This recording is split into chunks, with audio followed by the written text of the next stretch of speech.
UFC Mexico City. We have 13 fights lined up for this Saturday. I'm Jon Kelly.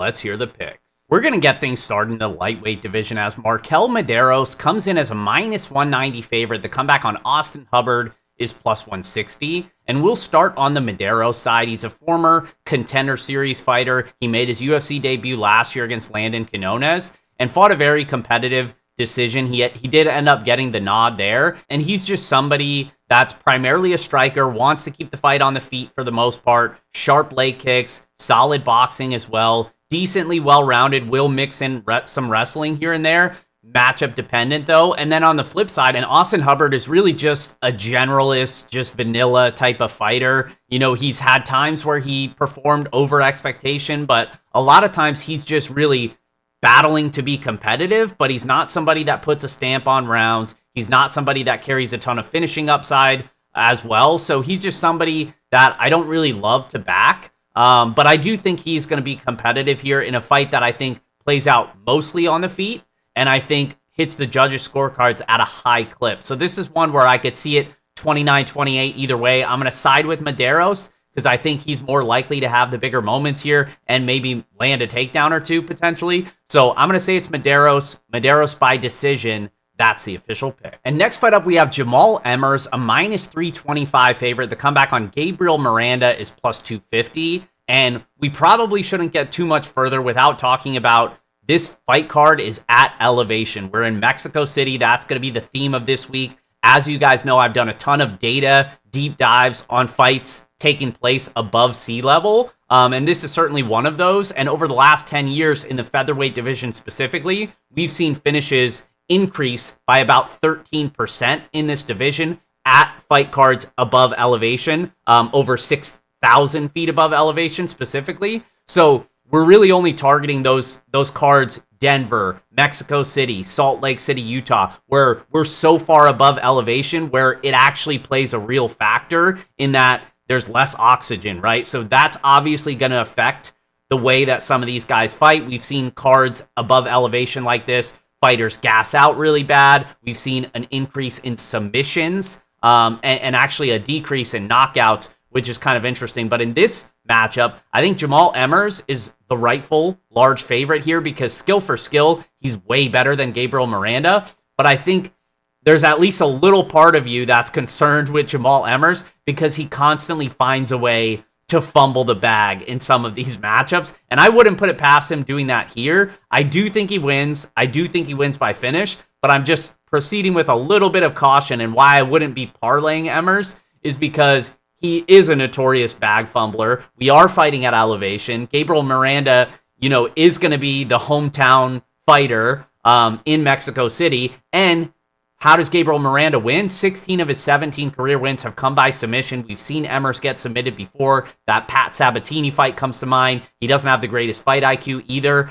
If Miranda's going to win, I think it's going to come by early submission. That's basically the story of his career. But when he's unable to get that early sub, the guy doesn't have cardio. And I just mentioned we're at elevation, so I don't expect this fight to hit the judges' scorecards. I think it finishes one way or the other. I actually like the under 2.5 in the minus 170 range. I think that's a decent look as well. And I wouldn't even hate taking small stabs at Miranda sub 1 if the number's big enough. But yeah, this is definitely one I expect to finish inside the distance. And I'm going to side with Jamal Emers. Just proceeding with a little bit of caution. We'll say it's Emers by TKO. That's the official pick. Next fight up, we have Rafa Garcia, minus 485 favorite. The comeback on Vince Pichel is plus 375. And to be honest, I did not know Vince Pichel hadn't already retired. He turns 43 years old at the end of this year. And what does Vince Pichel do well? Well, he's a solid striker, decent enough defensive grappler, can't defend takedowns whatsoever. Defense takedowns 25%. He's facing someone in Rafa Garcia that averages around 3.5 takedowns per 15 minutes. We've seen Rafa Garcia be aggressive in getting his opponents to the mat, and that's what I expect to happen here. So in a fight that is heavily favored to go the distance, I actually think submission prop angles on Rafa Garcia, which aren't out yet, so obviously it depends on what number, but if we get a big enough number, 5-1, 6-1, somewhere in that range, I don't mind firing on that. in a fight that I do expect to see enough grappling exchanges, and you have the potential fall off from Pichel just being old and probably on his way out. So give me Rafa Garcia. Rafa by submission is the official pick. Next up, we have Lupi Ginez, a -218 favorite. The comeback on Julia Pastri is +180. And we'll start on the Ginez side. This is somebody that's always been a very solid fighter because she's so well-rounded. She's got good boxing on the feet. Despite not carrying a ton of power, she's got a solid ground game as well. She averages around 3 takedowns per 15 minutes. The only times we've really seen her struggle is when she's unable to get the fight to the ground, and she just doesn't really have a plan B if she's facing someone that's a better striker than she is. So the fight IQ has certainly been kind of questioning at times. There were certain matchups where she should have wrestled a little bit more proactively and didn't. But I think in this matchup, she's going to, because Julia Pastri, that's clearly the way to take advantage of her. She's a solid striker in her own right, probably carries more power than Ginez on the feet, but she can be taken down. She defends takedowns at 61%. You look at her recent fights, and it's clear that she's been working on her grappling. It's been improving, but she hasn't faced someone super physical. You look at her last fight against Corey McKenna, who was able to take her down and control her, but McKenna only took her down once on 6 attempts. McKenna's not a very strong physical wrestler. You look back at the Jasmine Jasudavicius fight on Contender Series a couple years back, Jasmine dominated that fight. And I know Jasmine's a dog. We talk about that all the time, but I think that's more indicative of what this matchup can be for Ginez, somebody that is capable of landing takedowns, that is physical with her wrestling, and Jasmine controlled her for over half the fight. I expect Ginez to be able to do the same here if she's proactive with that wrestling like I expect. So I'm going to side with the favorite here, Lupi Ginez, by decision. That's the official pick. Next fight up, we have Christian Rodriguez, a -148 favorite. The comeback on Mel Costa is +124. And this is a fun matchup between two guys that we actually both saw recently. We saw Christian Rodriguez back in January when he derailed the hype train of Austin Bashi. And then we also just saw Mel Costa with a first-round submission win over Andre Fili just last month. So both of these guys making a super quick turnaround.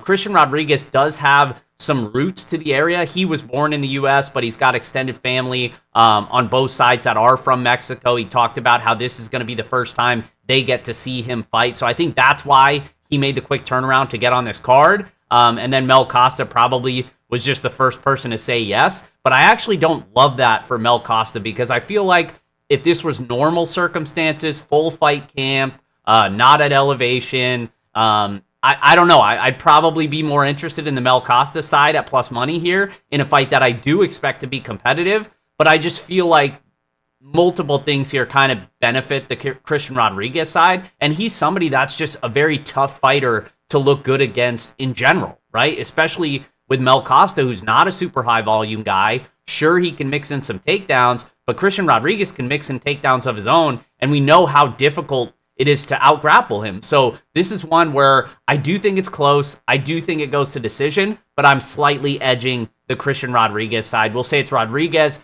by decision. That's the official pick. Next fight up in the middleweight division, we have my guy, Ateba Galtier, a -535 favorite. The comeback on Jose Medina is +400. And I say my guy, Galtier, because this is somebody that I was very excited about last season on the Contender Series. I talked about how I think he potentially has star power if he continues to improve, right? He's still very green in terms of MMA. He's only been fighting professionally for a few years, and he's mostly just green with his grappling. He does come from an African Sambo background. He also comes from a Muay Thai striking background. His striking is very good, and you cannot understate the power that this guy has. He's very explosive, very good striker. He manages distance very well. He's always looking for that powerful uppercut as well, and he times some of his punches extremely well. And again, the knockout power is for real. I also think people are going to talk about, oh, you know, he might gas out. This is at elevation.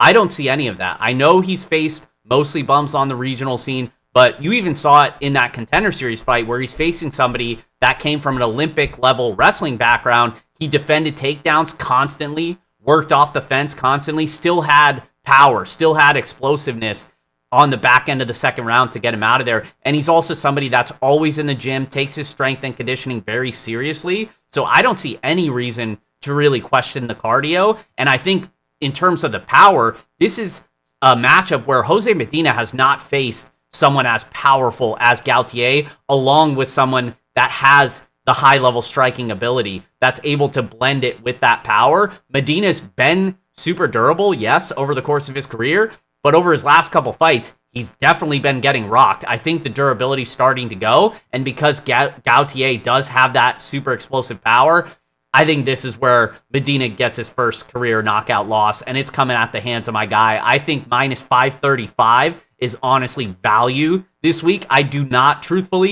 see a way that Galtier loses this fight. Maybe I look stupid for saying that, but potential free square this weekend. Galtier by knockout. That's the official pick. Next fight up, we have Edgar Chairez, a minus 310 favorite. The comeback on CJ Vergara is plus 250. And I gotta say, I feel like there's clear value on the underdog in CJ Vergara here for a couple reasons. For starters, Edgar Chairez is somebody that's a dangerous striker. He's obviously got the hometown factor as well, so they're certainly going to be behind him. But he's also someone that I like to back as an underdog, and at a minus 310 favorite, I have some serious just pauses with that.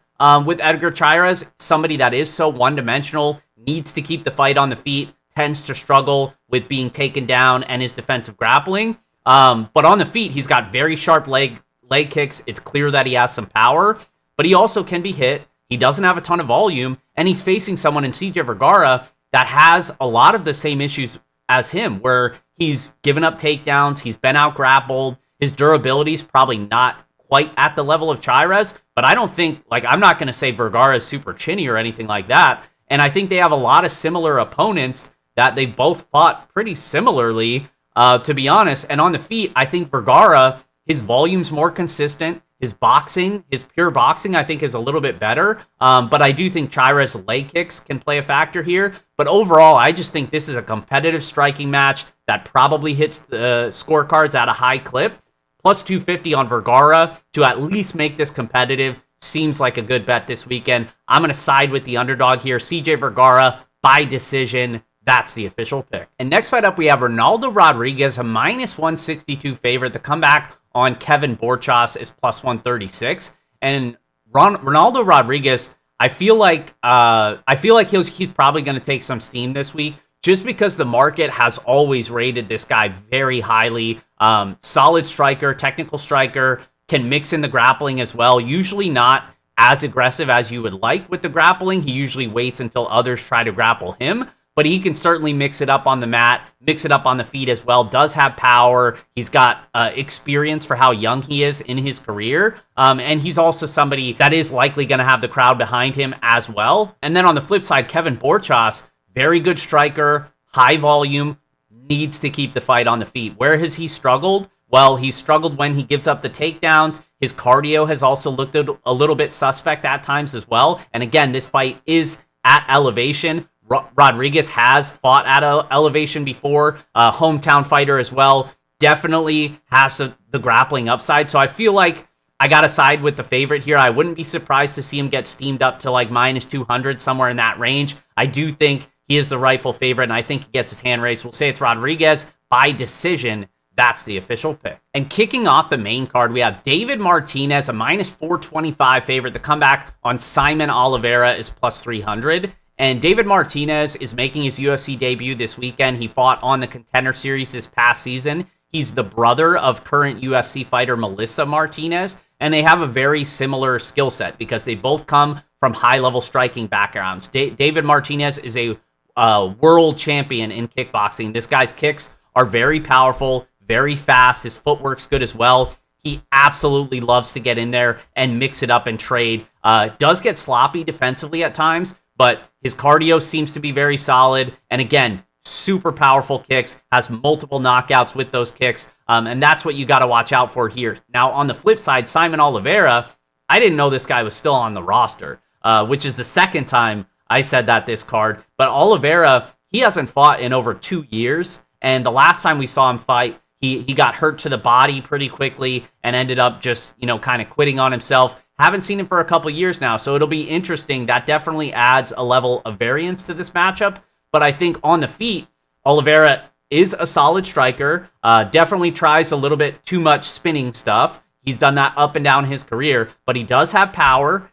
He's willing to mix it up on the feet, and he does have a very solid guillotine, which I think Martinez will have to watch out for if he decides to get in super close and maybe clinch up or potentially look to take him down. I don't think he's going to do that. He usually doesn't, and should be happy just maintaining range. But if he does, Oliveira is probably going to try to pull guillotine here. So maybe like small pizza money sprinkles on Oliveira sub props if they're like 20-1 or something crazy. But yeah, I think Oliveira probably is outclassed on the feet here. I doubt he can keep up with the volume, especially at elevation, and we already don't know what the cardio is going to look like. So I am going to side with David Martinez here. I don't mind GTD bets here. It's priced around a pick 'em currently. We'll see where that line goes as lines mature throughout the week. But I do think this one probably hits the judges' scorecards more times than not. We'll say it's Martinez by decision.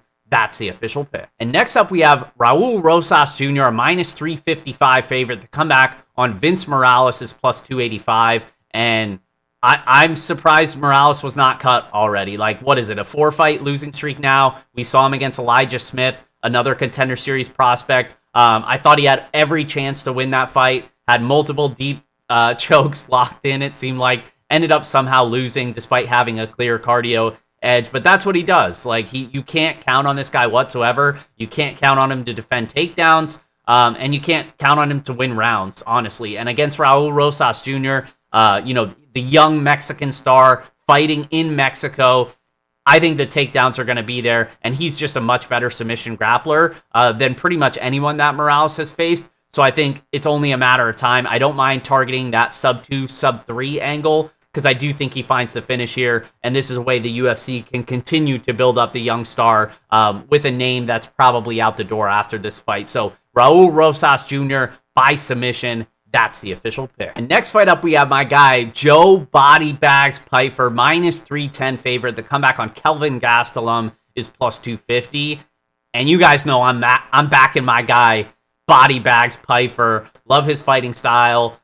Very powerful, explosive fighter, but Gastelum is super durable over the course of his career. He really doesn't lose by knockout, to be honest. Like, the way that he loses is by submission, and the way that he loses is by giving up takedowns. I think if Pyfer takes the path of least resistance here, he goes to his wrestling and his grappling, because people forget it's not just the power with Pyfer. He can land takedowns, and he could submit people. He's shown us that as well, cashed some big submission tickets for us in the past. And I wouldn't hate looking to go that angle here, depending on what the number is. But I think Pyfer can win on the feet with the power, or, like I said, just go to the grappling here and kind of dominate Gastelum on the mat. So we'll say it's Pyfer by decision. That's the official pick. Which brings us to our co-main event, as Manuel Torres is a slight favorite at minus 122. The comeback on Drew Dober is plus 102. We'll start on the Manuel Torres side. He's coming off the knockout loss at UFC Noche against Ignacio Bahamondes.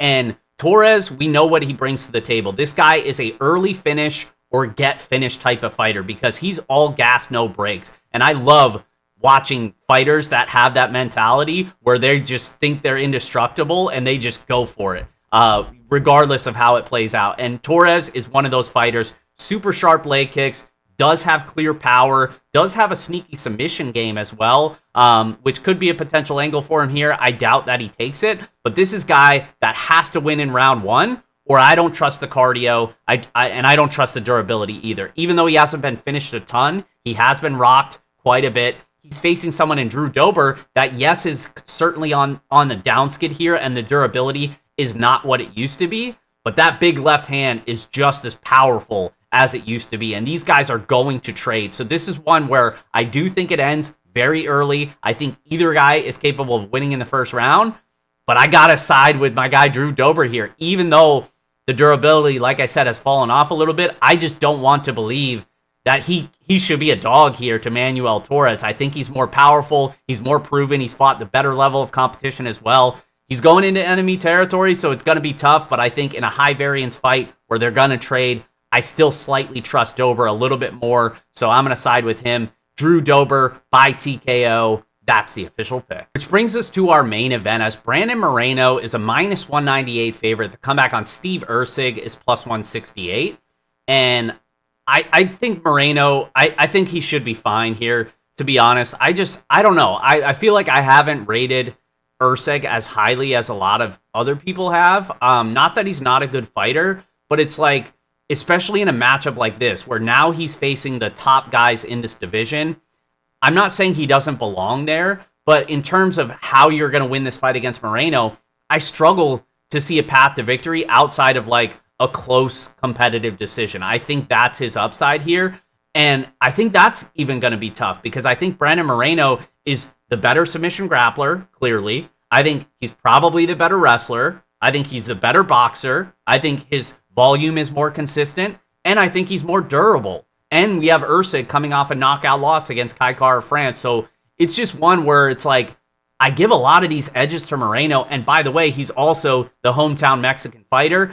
If the fight is going to be competitive, and I do expect it'll be somewhat competitive, you got to think they're leaning with Moreno like I am. So, yeah, I think Moreno should be fine here. Probably wins it by decision, and that is going to be the official pick. I think Erceg probably needs some big moments here or a finish, and I just don't think he's going to be able to do that. So it's going to be Moreno for me. Moreno by decision. That's the official pick. And as always, guys, I appreciate you watching. Please hit that like button and that subscribe button. I'm trying to make a push to 5K here, and I would definitely appreciate that. So thanks for watching. Best of luck, and we will see you next week.